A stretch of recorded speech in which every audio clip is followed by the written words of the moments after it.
Hello friends, welcome to my channel learn GS. आज हम मगध साम्राज्य के बारे में पढ़ेंगे। मगध साम्राज्य के प्रमुख राजवंशों, उसके संस्थापकों तथा उस पर शासन करने वाले प्रमुख शासकों के बारे में पढ़ेंगे। मगध साम्राज्य प्राचीन भारत का एक प्रमुख महाजनपद था, जो बाद में एक शक्तिशाली साम्राज्य के रूप में परिवर्तित हो गया। सबसे पहले हम मगध पर शासन करने वाले सभी राजवंशों को देखते हैं। तो सबसे पहले मगध पर शासन करने वाले हर्यक वंश स्थापित हुआ था। उसके बाद शिशुनाग वंश मगध पर शासन किया। शिशुनाग वंश के बाद मगध पर शासन करने वाले राजवंश नंद वंश था। नंद वंश के बाद मौर्य वंश मगध पर शासन किया।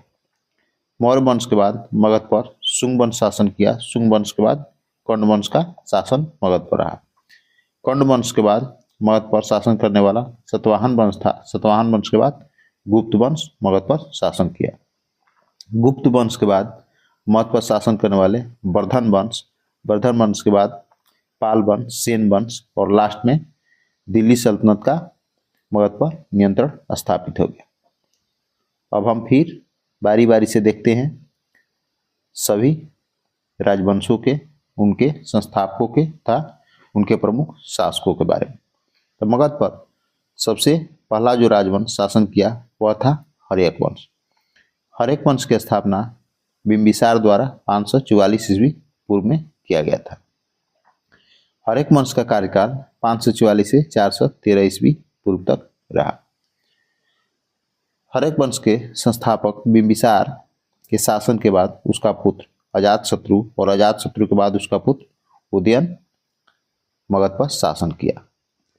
हर्यक वंश के प्रमुख शासक यही तीन थे, बिंबिसार, अजातशत्रु तथा उदयन। बाद में अनिरुद्ध, मुंडक, नागदशक भी हर्यक वंश पर शासन किए।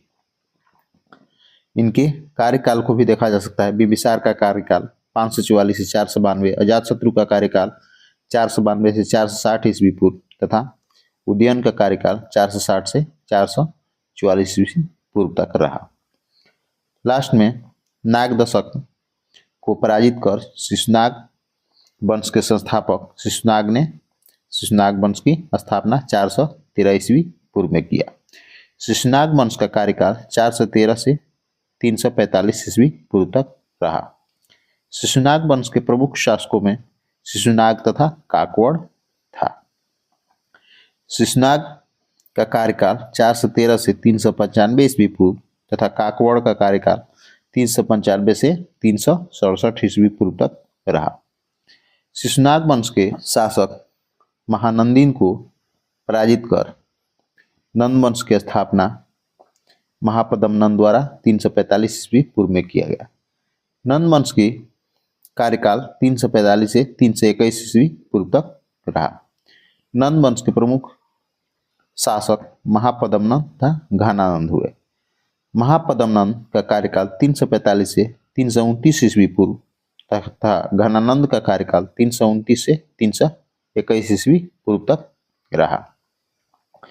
नंद वंश के जो शासक घनानंद हैं, उनको मौर्य वंश के संस्थापक चंद्रगुप्त मौर्य द्वारा अपने गुरु चाणक्य की सहायता से पराजित कर मौर्य वंश की स्थापना 321 ईस्वी पूर्व में किया गया। मौर्य वंश का कार्यकाल 321 ईस्वी पूर्व से 185 ईस्वी पूर्व तक रहा। मौर्य वंश के प्रमुख शासकों में चंद्रगुप्त मौर्य, बिंदुसार, अशोक आदि थे।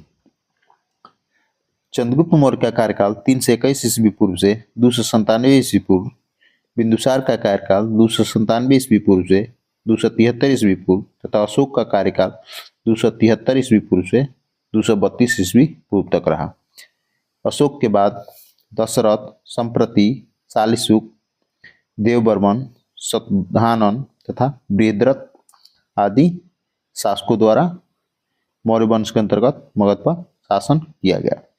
मौर्य वंश के अंतिम शासक बृहद्रथ को शुंग वंश के संस्थापक पुष्यमित्र शुंग द्वारा पराजित कर शुंग वंश की स्थापना 185 ईस्वी पूर्व में मगध पर किया गया। शुंग वंश का कार्यकाल 185 ईस्वी पूर्व से 73 ईस्वी पूर्व तक रहा। शुंग वंश के प्रमुख शासकों में पुष्यमित्र शुंग, अग्निमित्र, वसुमित्र थे। पुष्यमित्र शुंग के कार्यकाल 185 से 149 ईस्वी पूर्व, अग्निमित्र का कार्यकाल 149 से 141 ईस्वी पूर्व, तब वसुमित्र का कार्यकाल 141 से 131 ईस्वी पूर्व तक रहा।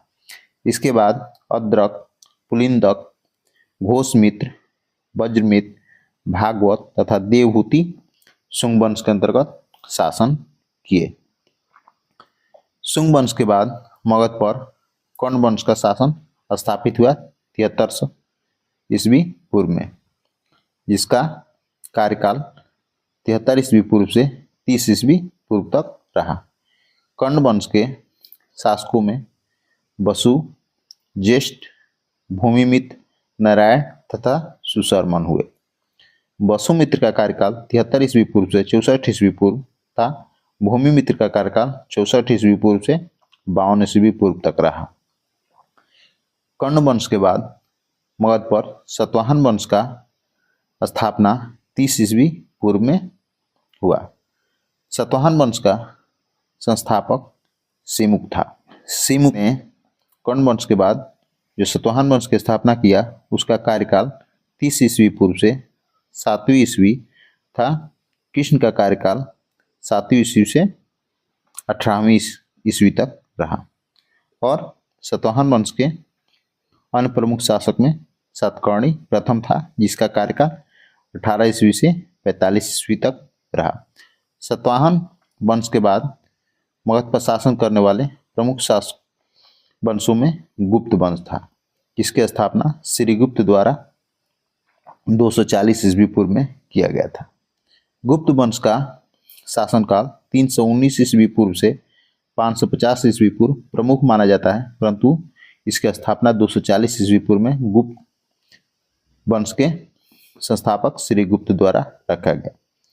वैसे गुप्त वंश का वास्तविक संस्थापक चंद्रगुप्त प्रथम को माना जाता है, इसीलिए इसका प्रमुख शासनकाल 319 से 550 ईस्वी माना जाता है। श्रीगुप्त के बाद घटोत्कच और घटोत्कच के बाद चंद्रगुप्त प्रथम शासन किए। चंद्रगुप्त प्रथम का कार्यकाल 319 से 335, समुद्रगुप्त का कार्यकाल 335 से 380 ईस्वी तथा चंद्रगुप्त द्वितीय, जिसको विक्रमादित्य के नाम से भी जाना जाता है, का कार्यकाल 380 से 415 ईस्वी तक रहा। गुप्त वंश के प्रमुख शासकों में चंद्रगुप्त प्रथम, समुद्रगुप्त, चंद्रगुप्त द्वितीय को माना जाता है।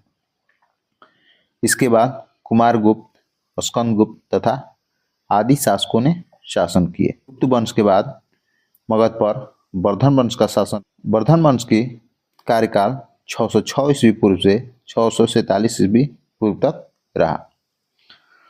और इसके बाद मगध पर पालवन, सेनवन तथा दिल्ली सल्तनत का नियंत्रण स्थापित हो गया। मगध साम्राज्य भारत का सबसे शक्तिशाली साम्राज्यों में से एक था।